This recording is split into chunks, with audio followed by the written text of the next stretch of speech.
ಮನೆಯವರ ಒತ್ತಾಯಕ್ಕೆ ಮಣಿದು ಮತ್ತೊಬ್ಬಳ ಜೊತೆ ಮದುವೆ. ಪ್ರೀತಿಸಿ ಮದುವೆಯಾಗಿರುವ ಮಹಿಳೆಯನ್ನ ಬಿಟ್ಟು ಮತ್ತೊಂದು ಮದುವೆ. ಹಸೆಮಣೆ ಏರ್ತಾ ಇದ್ದಂಥ ವೇಳೆ ಮದುವೆ ಮನೆಗೆ ಬಂದು ಮದುವೆ ನಿಲ್ಲಿಸಿದ ಮಹಿಳೆ. ದೊಡ್ಡಬಳ್ಳಾಪುರ ನಗರದ ಬಸವ ಭವನದಲ್ಲಿ ಇವತ್ತು ಬೆಳಗ್ಗೆ ನಡಿಬೇಕಾಗಿದ್ದಂಥ ಮದುವೆಯ ಕಥೆ ಇದು. ಒಂದು ವರ್ಷದ ಹಿಂದೆ ಕೇರಳ ಮೂಲದ ಮಹಿಳೆ ಜೊತೆ ಈ ಕುಮಾರ್ ಎಂಬಾತ ಮದುವೆಯಾಗಿರ್ತಾನೆ. ಮದುವೆಯಾಗಿ 7 ತಿಂಗಳ ಗರ್ಭಿಣಿ ಸಹ ಆಗಿದ್ದಾಳೆ ಕೇರಳ ಮೂಲದ ಮಹಿಳೆ. ಆದರೆ ಇಲ್ಲಿ ಮನೆಯವರು ಒತ್ತಾಯ ಮಾಡಿಬಿಟ್ರಂತೆ. ಆ ಒತ್ತಾಯಕ್ಕೆ ಮಣಿದು ಇವತ್ತು ಇನ್ನೊಂದು ಮದುವೆ ಆಗ್ತಾ ಇದ್ದಂತೆ ಹುಡುಗ. ಮದುವೆ ಮಾಡ್ತಾ ಇರೋ ಬಗ್ಗೆ ತಡರಾತ್ರಿ ಮಹಿಳೆಗೆ ಒಂದು ಕರೆ ಮಾಡಿ ಹೇಳಿರ್ತಾನೆ ಕುಮಾರ್. ತಡರಾತ್ರಿ ಮದುವೆ ವಿಚಾರ ತಿಳಿದು ಕಲ್ಯಾಣ ಮಂಟಪದ ಬಳಿ ಬಂದಿದ್ದಾಳೆ 7 ತಿಂಗಳ ಗರ್ಭಿಣಿ ಮಹಿಳೆ. ಕೇರಳ ಮೂಲದವರು ಈಕೆ. ದೊಡ್ಡಬಳ್ಳಾಪುರ ನಗರ ಪೊಲೀಸರ ಸಹಾಯದಿಂದ ಮದುವೆಯನ್ನು ನಿಲ್ಲಿಸಿದ್ದಾಳೆ ಮಹಿಳೆ.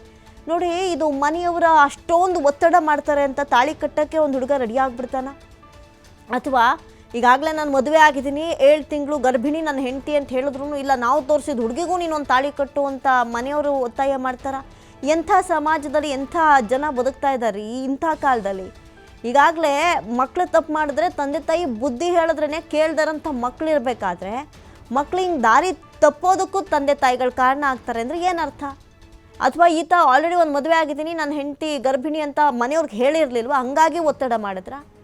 ಅಥವಾ ಈಗ ಈ ರೀತಿಯಾಗಿ ಇನ್ನೇನು ಬೆಳಗ್ಗೆ ಮದುವೆ ಇದೆ ಹೆಂಡತಿಗೆ ಈಗಲಾದರೂ ಒಂದು ಇನ್ಫಾರ್ಮ್ ಮಾಡೋಣ ಅಂತ ಮಾಡಿದ್ದಾನ, ಏನು ಕತೆ ಗೊತ್ತಿಲ್ಲ. ಇದು ತುಂಬ ವಿಚಿತ್ರವಾಗಿದೆ. 7 ತಿಂಗಳ ಗರ್ಭಿಣಿ, ಈಗಾಗಲೇ ಆತ ಮದುವೆಯಾಗಿದ್ದರೂ ಕೂಡ ಗರ್ಭಿಣಿ ಹೆಂಗಸು ಮನೆಯಲ್ಲಿದ್ದರೂ ಕೂಡ ಇನ್ನೊಂದು ಹುಡುಗಿಗೆ ತಾಳಿ ಕಟ್ಟಕ್ಕೆ ಇವನು ಮದುವೆ ಮಂಟಪಕ್ಕವರೆಗೂ ಹೋಗಿದ್ದಾದ್ರೂ ಹೆಂಗೆ? ಬಹುಶಃ ಒಂದು ವೇಳೆ ಆನ್ ಟೈಮ್ಗೆ ಹೋಗಿ ಆ ಹುಡುಗಿ ಮದುವೆ ನಿಲ್ಲಿಸಿದಾಳೆ ಪೊಲೀಸ್ ಸಹಾಯದಿಂದ, ಓಕೆ. ಒಂದು ವೇಳೆ ಬರಲಿಲ್ಲ ಅಂತಂದರೆ ಮನೆಯವರು ಒತ್ತಾಯ ಮಾಡಿಬಿಟ್ರು, ಹಾಗಾಗಿ 2ನೇ ಮದುವೆನೂ ಆಗಿದ್ದೀನಿ ಅಂತ 2 ಜೀವನದ ಜೊತೆಲಿ ಆಟ ಆಡ್ತಿದ್ನ ಇವನು. ತುಂಬ ವಿಚಿತ್ರವಾಗಿದೆ ಈ ಪ್ರಕರಣ. ಸದ್ಯಕ್ಕೆ ಪೊಲೀಸರ ಸಹಾಯದಿಂದ ಆಕೆ ಮದುವೆಯನ್ನು ನಿಲ್ಲಿಸಿದ್ದಾರೆ. ಇನ್ನು ಮನೆಯವರ ಒತ್ತಡಕ್ಕೆ ಮಣಿದು ಈಗಾಗಲೇ ಪ್ರೀತಿಸಿ ಮದುವೆಯಾಗಿದ್ದಂಥ ಹುಡುಗಿಯನ್ನು ಬಿಟ್ಟು ಇನ್ನೊಂದು ಹುಡುಗಿಗೆ ತಾಳಿ ಕಟ್ಟೋದಕ್ಕೆ ಹೋಗಿದ್ದಾನೆ ಈತ. ಅಸಲಿಗೆ ತಪ್ಪು ಯಾರ್ದಿದೆ ಇಲ್ಲಿ ಅನ್ನೋದು ಇನ್ನಷ್ಟೇ ಪೊಲೀಸರ ತನಿಖೆಯಿಂದ ಗೊತ್ತಾಗಬೇಕಾಗಿದೆ. ಸದ್ಯಕ್ಕೆ 7 ತಿಂಗಳ ಗರ್ಭಿಣಿ ಕೇರಳ ಮೂಲದ ಮಹಿಳೆ ಪೊಲೀಸರ ಸಹಾಯವನ್ನು ತಗೊಂಡು ಈ ಮದುವೆಯನ್ನು ನಿಲ್ಲಿಸಿದ್ದಾರೆ. ಈಗಾಗಲೇ ದಿನನಿತ್ಯ 1 ಮದುವೆ 2 ಮದುವೆ ಕತೆಗಳನ್ನ ಕೇಳ್ತಾನೆ ಬರ್ತಾ ಇದ್ವಿ, ನೋಡ್ತಾನೆ ಬರ್ತಾ ಇದ್ವಿ.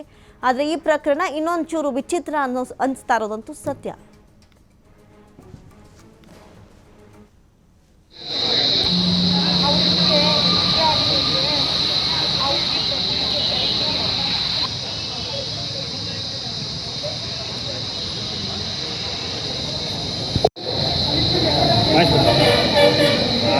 ಬ್ಲರ್ ಮಾಡ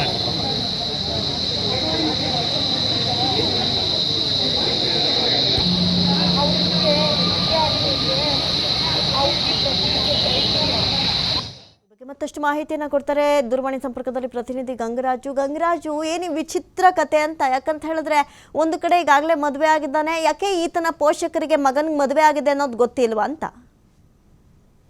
ಹೌದು ಅಮೃತ. ಏನಂತಂದ್ರೆ ಇವ್ರ ಪೋಷಕರಿಗೆ ಮಗ ಮದ್ವೆ ಆಗಿರೋಂಥದ್ದನ್ನ ಮುಚ್ಚಿಟ್ಟಿರ್ತಾನೆ. ಈತ ಕೂಡ ಲೆಕ್ಚರರ್ ಕೂಡ ಆಗಿದ್ದಾನೆ.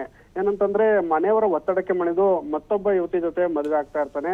ಈ ಹಿಂದೆ ಕೇರಳ ಮೂಲದ ಯುವತಿಯನ್ನ ಪ್ರೀತಿಸಿ ಮದ್ವೆ ಆಗಿ ಆಕೆ 8 ತಿಂಗಳ ಗರ್ಭಿಣಿ ಕೂಡ ಆಗಿರ್ತಾಳೆ. ಆದ್ರೆ ನಿನ್ನೆ ರಾತ್ರಿ ಏನು ಮದ್ವೆ ನಿಲ್ಲಿಸುವಂತ ಘಟನೆ ನಡೆದಿರುವಂತದ್ದು ದೊಡ್ಡಬಳ್ಳಾಪುರದ ಖಾಸಗಿ ಕಲ್ಯಾಣ ಮಂಟಪದಲ್ಲಿ ಮದುವೆ ನಡೀಬೇಕಾದ್ರೆ ಆಗಮಿಸಿ ಕೂಡಲೇ ಮದುವೆಯನ್ನು ನಿಲ್ಲಿಸಿದ್ದಾಳೆ. ಏನಂತಂದ್ರೆ ಈ ಕೇರಳ ಮೂಲದ ಯುವತಿ ಜೊತೆ ತುಮಕೂರಿನ ಖಾಸಗಿ ಕಾಲೇಜಿನಲ್ಲಿ ಕುಮಾರಸ್ವಾಮಿ ಮತ್ತು ಆಕೆ ಇಬ್ರು ಕೆಲಸ ಮಾಡ್ತಾ ಇರ್ತಾರೆ. ಕೆಲಸ ಮಾಡುವಂತ ಸಂದರ್ಭದಲ್ಲಿ ಪ್ರೀತಿ ಆಗುತ್ತೆ. ಪ್ರೀತಿಯಾಗಿ ಮದುವೆ ಆಗಿರ್ತಾರೆ. ಆ ಮದುವೆ ರಿಜಿಸ್ಟ್ರೇಷನ್ ಕೂಡ ಮಾಡ್ಸಿರ್ತಾರೆ. ಆದ್ರೆ ಮನೆಯವರು ಒತ್ತಡಕ್ಕೆ ಮಣಿದು ಈತ ಮದುವೆ ಆಗ್ತಾ ಇರ್ತಾನೆ.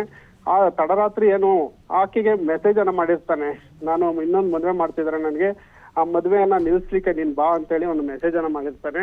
ಆ ಮೆಸೇಜ್ ಅನ್ನ ನೋಡಿದಂತ ಯುವತಿ ಏನು ದೊಡ್ಡಬಳ್ಳಾಪುರ ನಗರ ಪೊಲೀಸರ ನೆರವಿನೊಂದಿಗೆ ಹೋಗಿ ಮುಂಜಾನೆ 6 ಗಂಟೆ ಸುಮಾರಿನಲ್ಲಿ ಮದುವೆಯನ್ನ ನಿಲ್ಲಿಸುವಂತ ಕೆಲಸ ಮಾಡ್ತಾಳೆ.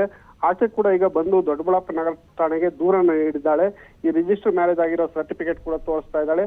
ನಾನು 7 ತಿಂಗಳ ಗರ್ಭಿಣಿ ಆಗಿದ್ದೀನಿ, ಆದ್ರೂ ಕೂಡ ಇವರ ಮನೆಯವರು ನನಗೆ ವಂಚನೆ ಮಾಡಿ ಮದುವೆಯನ್ನ ಮಾಡ್ತಿದ್ದಾರೆ ಅಂತ ಹೇಳಿ. ಬಟ್ ಈಗ ಏನು ಮದುವೆಗೆ ಸಜ್ಜಾಗಿದ್ದಂತ ಇನ್ನೊಬ್ಬ ಯುವತಿ ಬಾಳಲ್ಲಿ ಈತ ಆಟ ಆಡಿರೋದ್ರಿಂದ ದೊಡ್ಡಬಳ್ಳಾಪುರ ನಗರ ಪೊಲೀಸರಿಗೆ ದೂರನ್ನ ಸಲ್ಲಿಸಿರೋದು. ಅವ್ರ ಪೋಷಕರು ಕೂಡ ದೂರನ್ನ ಸಲ್ಲಿಸಿ ನಮಗೆ ನ್ಯಾಯ ಬೇಕು ಅಂತ ಕೂತಿರೋಂಥದ್ದು ಅಮೃತ. ಥ್ಯಾಂಕ್ ಯು ಗಂಗರಾಜು ತಮ್ಮೆಲ್ಲ ಡೀಟೇಲ್ಸ್ಗಾಗಿ.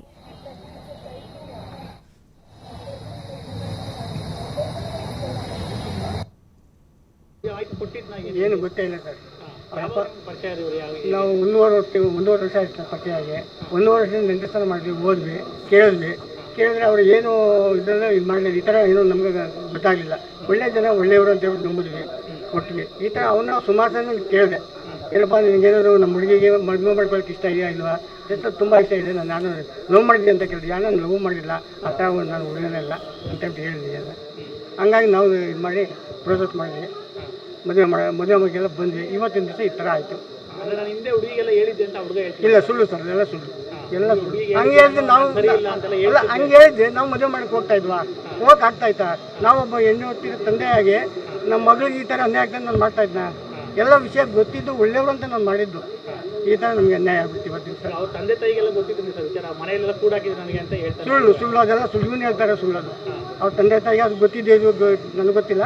ನಮಗಂತೂ ವಿಚಾರ ಏನೂ ಗೊತ್ತಿಲ್ಲ. ಈ ಹುಡುಗಿ ಯಾರು ಬಂದು ನಿಮ್ಗೆ ಭೇಟಿ ಆಗಿಲ್ಲ ಸರ್? ಯಾಕೆ ಇವಾಗ ಗೊತ್ತಿಲ್ಲ, ಇವಾಗ ನೋಡ್ತಾ ಇದ್ದೀವಿ. ಈಗ ಸರಿ, ಈಗ ಜಸ್ಟ್ ಒಂದು 2-3 ಗಂಟೆಯಿಂದ ನಾವು ನೋಡ್ತಾ ಇದ್ದೀವಿ ಅವಳಿಗೆ. ಅವನೇ ಚೌಟ್ರಿಗೆ ಎಂಟ್ರಿ ಮಾಡಿಸಿದ್ದಾನೆ. ಈಗ ನೀವು ಮುಂದೆ ಸರ್, ಈಗ ಅವ್ರು ನೀವು ಏನು ಕ್ರಮ ತಗೊಳ್ತೀರಾ, ಕಂಪ್ಲೇಂಟ್ ಕೊಡ್ತೀರಾ? ಈಗ ಸರ್ ಏನು ಕ್ರಮ ತಗೊಳ್ಳೋದು ಸರ್? ನಮ್ಗೆ ಈ ಥರ ಅನ್ಯಾಯ ಆಗಿದೆ, ಆಗಲಿ. ಬೇರೆ ಯಾರಿಗೂ ಈ ಥರ ಆಗುತ್ತೆ? ಬೇರೆ ಯಾವ ಹೆಣ್ಮಕ್ಳಿಗೆ ಈ ಥರ ಆಗಬಾರ್ದು. ನಮ್ಮ ಹೆಣ್ಮಕ್ಳಿಗೆ ಅನ್ಯಾಯ ಆಗಿರೋದು ಆಗಬಾರ್ದು. ಇಂಥ ಯಾರಿಗೂ ಈ ಥರ ಮಾಡಬಾರ್ದು. ಆಯ್ತು ಕೊಟ್ಟಿದ್ದು ಏನು ಗೊತ್ತೇ ಇಲ್ಲ ಸರ್. ಪರಿಚಯ ಇವ್ರು ಯಾವ ನಾವು ಒಂದೂವರೆ ವರ್ಷ ಆಯ್ತು ಪರಿಚಯ ಆಗಿ.